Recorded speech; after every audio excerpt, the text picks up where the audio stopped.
here. So this week's training log, well, had a bit of a disappointment. Started out fantastic, came off of a great week last week, if you watched last week's.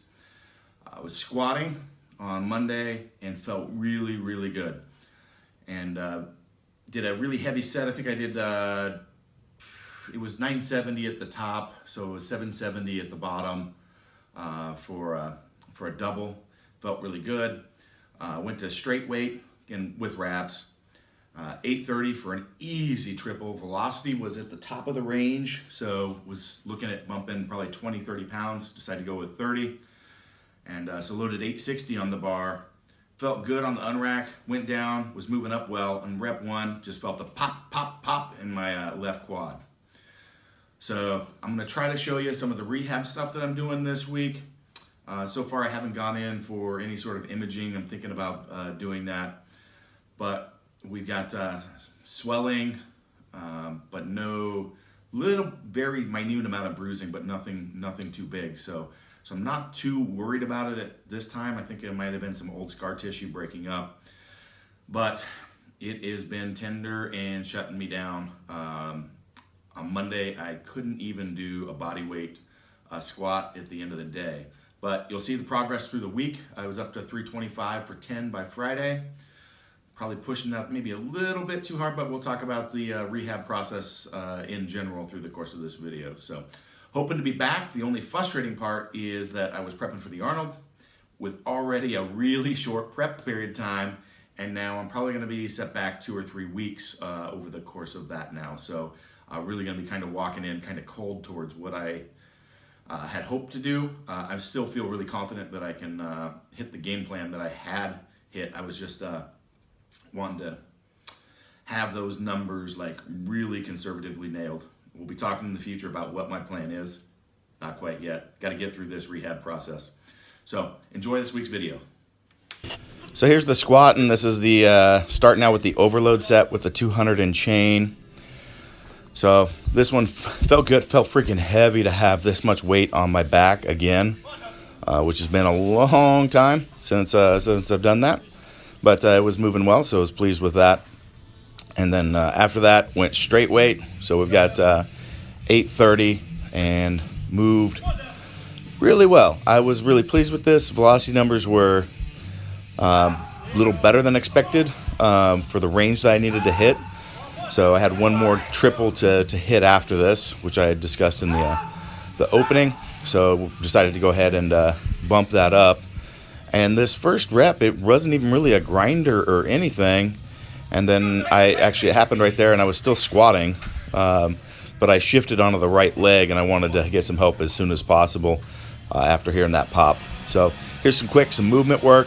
So started with bodyweight squats during the week, progressed with some goblet squats, and then finally got to some rear leg elevated split squats, and then started adding load.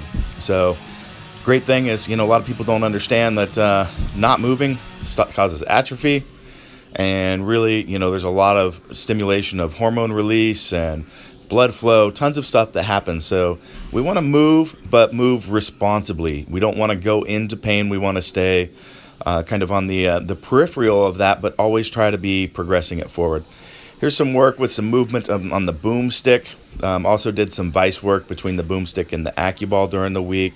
I had some massage therapy. In a second here, you'll get to see some Graston work being done. I'm not going to voice overlay that because my daughter is talking. She's in the background there, and she's talking to the person doing the work, and she's actually explaining a little bit to her. So anyway, I thought that was interesting. Thank you.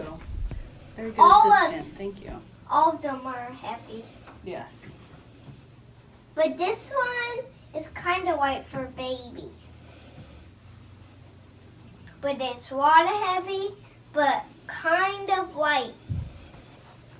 Yeah, the lightest one is that one right there. It is? Mm-hmm. This one? Yep, see? Oh. Why do you usually do this one? Which one?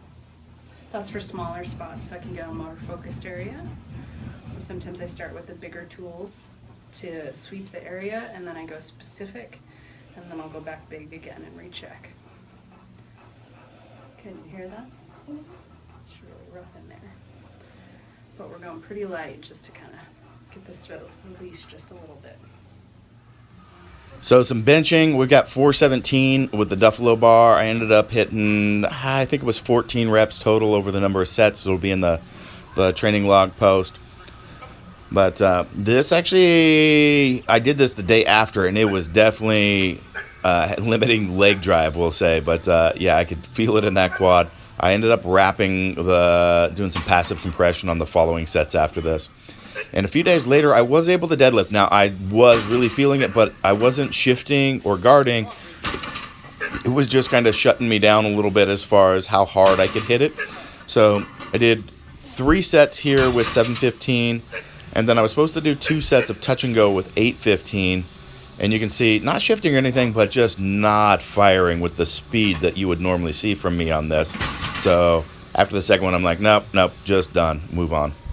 But by the end of the week, so this is Friday, I'm up to 325 for a set of 10 with squats. So felt really good. I pushed it with this one, so there's definitely some fatiguing out, and I backed off over the weekend with movement work, but stayed on top of doing some other work. I had more work with the vicing, with the boomstick, and the AccuBalls on Saturday. Felt way better after that.